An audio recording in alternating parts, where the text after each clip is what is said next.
میں نہیں کرتا اس بات سے اتفاق۔ میرا موقف یہ ہے کہ لباس کہاں آئینہ دار ہوتا ہے، کردار بندے کا آئینہ دار ہوتا ہے۔ لباس کہاں آئینہ دار ہوتا ہے؟ تو لوگ کچھ کپڑے وپڑے ڈال کے بھی خوبصورت بنتے ہیں، لیکن کچھ ایسے لوگ ہوتے ہیں کہ وہ جو کپڑا ان کے وجود سے لگ جائے وہ کپڑا بھی حسن والا ہو جاتا ہے۔ محبوب کریم سید عالم علیہ السلام سادہ غذا کھاتے تھے، سادہ کپڑا پہنتے تھے، لیکن جو کام حضور نے کیا نا وہ با کمال کیا۔ اس کے اندر عجب سی خوبصورتی تھی، کچھ الگ سا اس کا انداز تھا، اور وہ خود بخود نہ باقی ساری چیزوں سے کام نرالا ہی ہو جاتا تھا، انوکھا ہو جاتا تھا، اور لوگ خود بخود کہہ اٹھتے تھے کہ یہ جو چیز ہم نے دیکھی ہے یہ ہم نے کسی اور مقام پر نہیں دیکھی۔ خود بخود لوگ کہہ اٹھتے تھے۔ اللہ تبارک و تعالیٰ نے نہ کل کمالات اپنے محبوب کو عطا کی۔ اب ایک یہ ہوتا ہے کہ بندہ بڑا حسین و جمیل ہوتا ہے، بڑا خوبصورت لگتا ہے، وزادار ہوتا ہے، داڑھی شاڑھی پگڑی، لیکن کئی دفعہ جب بولتا ہے نا وہ لگتا ہے یار بندہ چہرے سے تو بڑا بھلا لگ رہا تھا، پر یہ نکلا کیا ہے۔ حضرت سعدی رحمت اللہ علیہ فرمایا کرتے تھے کہ انسان اپنی زبان کے نیچے چھپا ہوتا ہے، اس لیے وہ کئی لوگوں کو مشورہ دیتے تھے کہ تو مہربانی کر ذرا بولا نہ کر، تو چپ رہتا ہے تو تیرا بھرم قائم رہتا ہے۔ امام مالک رحمت اللہ علیہ کے پاس ایک شخص بیٹھا کرتا تھا، سارے لوگ سوالات کرتے تو وہ کوئی سوال نہ کرتا۔ تو ایک دن امام صاحب فرمانے لگے ساری دنیا جو مسئلے پوچھتی ہے تو بھی کوئی پوچھ لیا کر۔ کہنے لگا جی پوچھ لیتے، روزہ کب افطار کرنا ہے؟ آپ نے فرمایا جب سورج ڈوب جائے۔ تو کہنے لگا اگر ساری رات ڈوبے ہی نہ تو امام صاحب فرمانے لگے تو پاگل تو نہیں، وہ کون سی رات ہے جو رات بھی ہو جائے اور سورج ڈوبے ہی نہ، ساری رات سورج ہی نہ ڈوبے۔ آپ فرمانے لگے اب تیرے لیے میرا مشورہ ہے کہ تو چپ ہی رہا کر، تیرا نہ پوچھنا ہی تیرے حق میں بہتر ہے، تو نہ پوچھ۔ یعنی کچھ لوگ خد و خال کے لحاظ سے بڑے حسین ہوتے ہیں، بڑے حسین،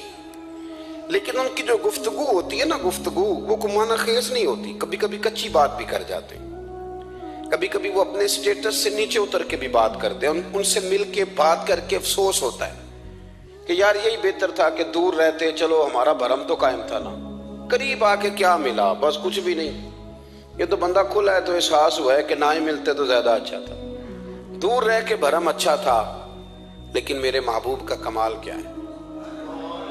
حضرت عبداللہ ابن سلام رضی اللہ تعالیٰ عنہ فرماتے ہیں کہ میں یہودیوں کا بہت بڑا عالم تھا، ملنگ شلنگ بندے مطمئن کرنے آسان ہوتے ہیں، عالم فاضل پڑھے لکھے بندے کو کسی بندے کا مطمئن کرنا، متاثر کرنا بڑا مشکل ہوتا ہے۔ آپ فرماتے ہیں میں نبی کریم علیہ السلام کی بارگاہ میں پہلے دن گیا میں بحث کے ارادے سے، مناظرے کے ارادے سے، چونکہ یہودیوں کا عالم تھا، حضور اونٹنی پر تشریف فرما تھے، اور یارو محنت کر کے جو میک اپ کر کے چہرہ بنایا جاتا ہے اس کے اندر حسن تو کئی دفعہ ہوتا ہے پر جاذبیت نہیں ہوتی، لیکن جس بابے نے کبھی میک اپ نہ کیا ہو لیکن وضو ذرا طریقے سے کرے روز، تو رنگ گورا نہ بھی ہو تو لوگ کئی دفعہ یہ نہیں کہتے رنگ گورا ہے، بلکہ لوگ کہتے ہیں چہرہ نورانی ہے۔ اب میں اس پر میں کچھ کلام کر سکتا ہوں کہ گورے اور نورانی چہرے میں بھی فرق ہوتا ہے، کچھ چہرے گورے ہوتے ہیں پر نورانی نہیں ہوتے، کچھ گورے نہیں ہوتے پر نورانی بڑے ہوتے، یہ الگ عنوان ہے۔ تو حضرت عبداللہ ابن سلام رضی اللہ تعالیٰ عنہ فرمانے لگے جب میں گیا تو حضور اونٹنی پر تشریف فرما تھے، کہتے ہیں سادہ وضو، اور میں دیکھ رہا تھا کہ داڑھی مبارک میں کنگھی بھی نہیں ہوئی تھی، سرکار نے سر پہ سادہ سا امامہ باندھا تھا، حضور اونٹنی پر بیٹھے تھے اور جس اونٹنی پر تشریف فرما تھے اس پہ کجاوا بھی کوئی نہیں تھا، لیکن کہتے دو جملے حضور کی زبان سے نکلے، دو جملے، اور میں ان جملوں کا قیدی ہو گیا۔ میرے محبوب نے فرمایا جو چاہتا ہے کہ اس کی عمر بھی زیادہ ہو رزق میں بھی برکت ہو، آپ بھی چاہتے ہیں نا عمر بھی زیادہ ہو رزق میں بھی برکت ہو، تو حضور فرمانے لگے اس کے لیے کرنے کا کام یہ ہے کہ اگر وہ چاہتا ہے عمر زیادہ ہو رزق میں برکت ہو تو اپنے رشتہ داروں کے ساتھ اچھا سلوک کرے۔ یہ حدیث اگرچہ اپنے انہی الفاظ کے ساتھ مشکات میں موجود ہے، لیکن وہاں حضرت عبداللہ ابن سلام رضی اللہ تعالیٰ عنہ کہتے ہیں کہ وہ کیا مٹھاس تھی لفظوں میں، جملے تھوڑے تھے، بات میں گہرائی بہت زیادہ تھی۔ میں آیا تھا بحث کرنے پر میں آگے بڑھا، حضور کا دست مبارک تھاما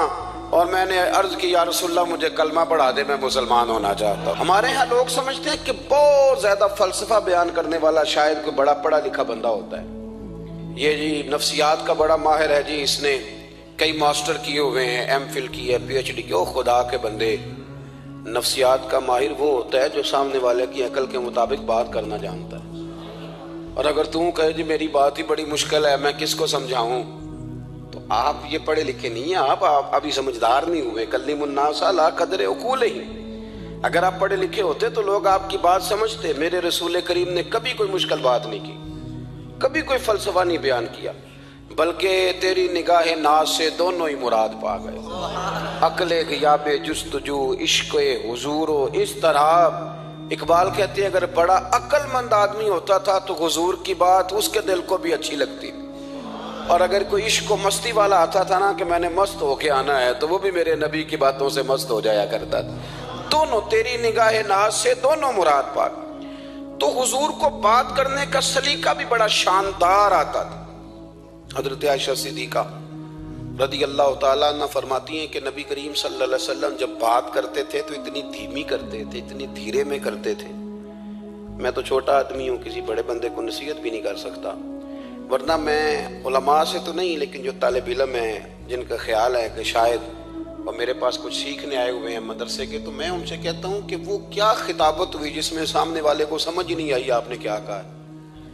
آپ اتنے جوش میں چلے گئے، کہتا جی وہ میرا عشق بڑا جوان تھا، تو میں نے کہا آپ کا عشق زیادہ جوان تھا کہ رسول پاک کی سنت سے ہی آگے نکل گیا ہے۔ اب ٹھہر ٹھہر کے بات کریں،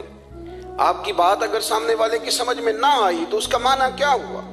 اسی طرح سے ہماری نعت خوانی کا ماحول ہوتا ہے، 6 بندے نعت پڑھ رہے ہوتے ہیں، ایک سپیکر ادھر ہوتا ہے ایک ادھر ہوتا ہے، کوئی سمجھ نہیں آتی یہ کیا کہہ رہے ہیں، اور پھر اس کے ساتھ ساتھ وہ یہ بھی مطالبہ کر رہے ہوتے ہیں کہ ہاتھ بھی کھڑے کرو جنو جنو عشق کے۔ میں کہ انج نہیں کہی تھا، ویسے تو کہہ چلو پڑھ لیں، ورنہ اگر آپ ایسے ہی استاد بائی پاس والے بیچارے کو تو ہارٹ اٹیک ہو جائے گا، ہاتھ کھڑا کرے گا تو وہ بھی عاشق رسول ہی نا، لیکن یہ قسمیں نہ ڈالیں، یہ کوئی طریقہ ہی نہیں ہے، نہ کہیں دین اس کی اجازت دیتا ہے۔ ہم نے تو یہ سنا ہے کہ صحابہ کہتے ہیں جب اللہ کے حبیب گفتگو کرتے تھے تو ہم یوں بیٹھتے تھے کہ ہمارے سروں پہ پرندے بیٹھے ہو، تو حرکت بھی نہیں کرتے تھے۔ تو بہرحال جو بات عرض کرنی ہے اس پر غور کریں۔ جناب عائشہ صدیقہ کہتی ہیں ٹھہر ٹھہر کے بات کرتے، آہستہ، اور یہ لفظ آپ کو یاد رکھنا ہے۔ سیدہ عائشہ صدیقہ کہتی ہیں جب حضور گفتگو کرتے تھے نا تو اگر ہم نبی پاک کے الفاظ کو گننا چاہتے تھے تو گن بھی سکتے تھے، گننا چاہتے تو گن بھی۔ ایک تو آپ کی جو سادگی ہوگی وہ اصل ہوگی، ملمہ سازی سے نکلیں۔ پہلے ہماری شادیوں پہ دولہا اور دلہن جاتے تھے بیوٹی پارلر، اب سارا خاندان جاتا ہے، اس میں حسن نہیں ہوتا، اس میں بے وقت ہو جاتا ہے آدمی۔ آپ کو جو رب کریم نے بنایا ہے اس سے زیادہ شاندار آپ کو کوئی بنا سکتا ہے؟